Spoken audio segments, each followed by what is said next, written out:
Hey guys, my name is Jessie, and if you don't know, I'm the Dirt Bike Girl. And this is part one of my series to improve your cornering techniques.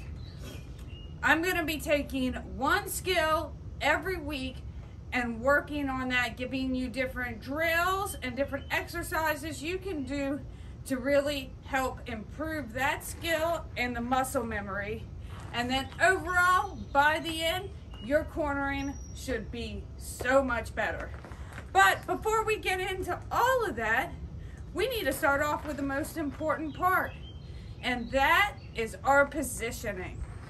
So we need to be comfortable with two things before we ever start cornering, and that is standing in the correct position and sitting in the correct position. 99% of my riding is standing. And then when I'm in a corner, I will use sitting, but for a lot of it, I'm still standing. So let's start talking about proper positioning, starting with standing.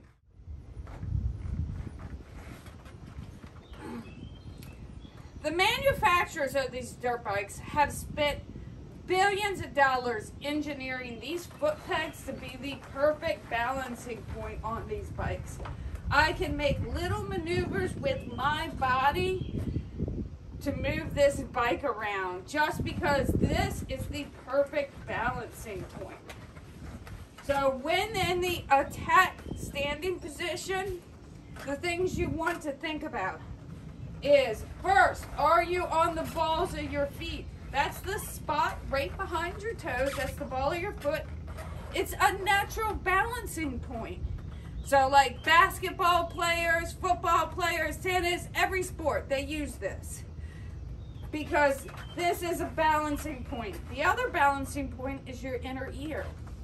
So we want to be on the balls of our feet. This is going to give us maximum balance in our body. A lot of people like to ride right here on the arches of their feet. I do that as well. And then you lose your ankles. Your ankles no longer are part of your suspension system. So you need to be on the balls of your foot. You can see how now my ankles are part of my suspension system. The other thing is when you're standing on your arches like this, and those of you guys with really big feet, you're gonna be covering your brake or your shifter, and you're more likely to accidentally use it. All right, so here is the point you want to be at, right on the ball of your foot. The next thing you want to do with your toes and your legs is point them in a little bit. This is going to give you maximum gripping power. Again, I see a lot of people doing this, having their feet hanging off like this so that they can, shift like that. Well, that's a big problem.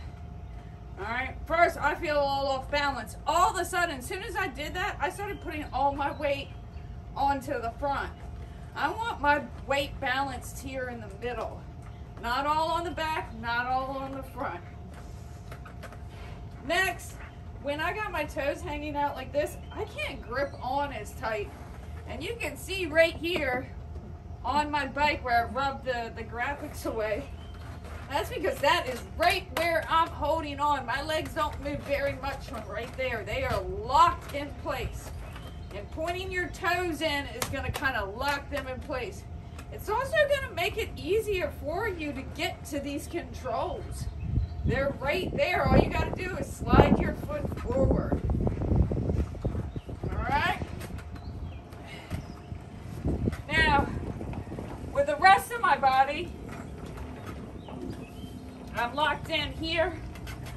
I can have a small bend in my knees if I need. Most of the time I've got them pretty straight. A lot of mistakes I see with people is they want to be here, and you can see I'm already putting all my weight back on the front of the bike. All right? My weight's not evenly distributed. My heels have come up. I don't have as much movement anymore. And this is exhausting. Holding on up here with your knees, that's gonna wear you out. It's putting, especially people with bad knees,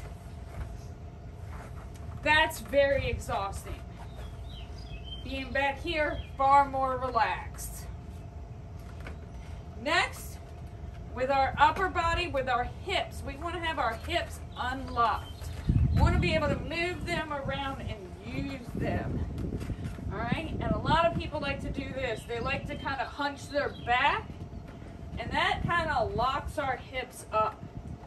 So you want to arch your back. That's going to unlock your hips and allow for more movement. All right, so you want to have an arch in your back, allow for more movement. The front of our body, we want to have this kind of nice triangle position. So our elbows are up, 2 fingers on our clutch, 1 or 2 fingers on our front brake. Right? Chest out, eyes straight ahead. Not down there. Don't be looking down there. Look, as soon as I look down there, that shifted my weight again. Eyes up. This really does help keep you in the balanced position. From here, you don't need to make big movements. All right? It's little movements that move the bike around. If you're accelerating, you just move forward a little bit. All right? Head over.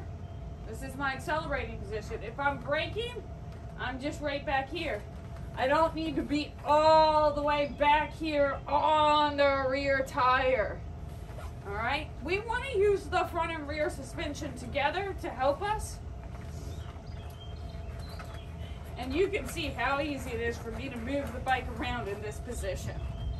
This is our main position. If you're not standing, before you get into cornering, you need to do tons and tons of standing and get very comfortable with it.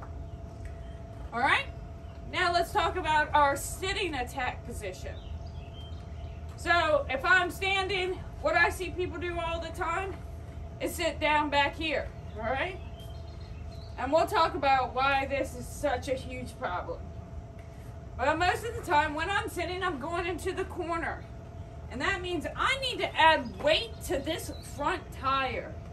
I need to make sure this front tire is getting traction so it doesn't slide out from underneath of me. So, I'm going to slide forward so I'm up here on the tank. So in the attack position, instead of gripping back here, I'm now gripping up here with my knees and thighs. All right, and you can see how this pulled my foot straight up. This makes it easy for me to shift up as I'm coming out of the corner. All right, because we're shifting down while we're standing, shifting up. What? All right, and then back to standing. My toes are still pointed in. My elbows are still up. People are notoriously bad for when they sit like this. They sit like they're riding on a couch.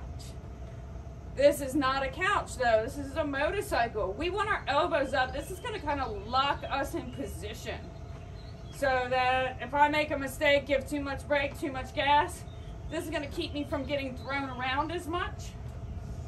And then when people come out of the corner, they love to take, especially their right elbow, but it's always the inside elbow. They like to take the inside elbow and drop it. And what happens when you drop your inside elbow is it pulls your head that way toward the ground. And the last thing we want to do is be putting more weight toward the ground. We want to be putting the weight away from the ground. So we want to keep our elbows up. Still 2 fingers on that clutch, 1 finger on our brake, and we're still looking where we're going. And because we're in a corner, that doesn't mean we're looking straight ahead. I see people blow corners a lot of times because they're looking at the 2 or 3 feet in front of them instead of turning their head and looking through the corner. But that's going to be one of those skills we'll work on, so we'll talk about that a lot more later. So this is our attack position. You can see I can grip here, elbows up. As I'm starting to accelerate, I can have my head right here, right just over the handlebars, so that I'm not getting pulled back. So notoriously, like I said, most people go from the standing position to the sitting position back here. All right? Back here, all my weight's on the back end, the whole front end is loose. Look, I can no longer grip. All right, there's no longer anywhere for my body to really grip and hold on to this bike. My elbows are up, of course, because there's nowhere else for them to go. But if I make a mistake and I give a little too much throttle, this is when people get whiskey throttle, and all of a sudden they're pulling on the throttle. It's also, for me being so small, back here is hard for me to reach the clutch and the brake. I can just barely reach it with my fingers. I'm stretching. So this is a bad position. But if you are a super tall person, you're going to be especially one of those people who wants to sit back here. My feet are flat now, which is going to make this, it's not hard to do this while you're standing, to point your toe down and do this. But when you're sitting, it is really hard to get your toe pointed down to get to your shifter. If you're having trouble getting to your shifter should be level with your foot peg. If you're having trouble getting to your shifter, it's probably because you're in the wrong position. Actually, 90% of your problems are probably because you're in the wrong position. If you're unsure if you're riding in the right position or not, get someone else to take a look. Ask them to be hard on you. All right, let's talk about one really important thing. What I hear a lot in classes is, I can't. You can. If you get that I can't mindset in your head before you even try, you definitely can't.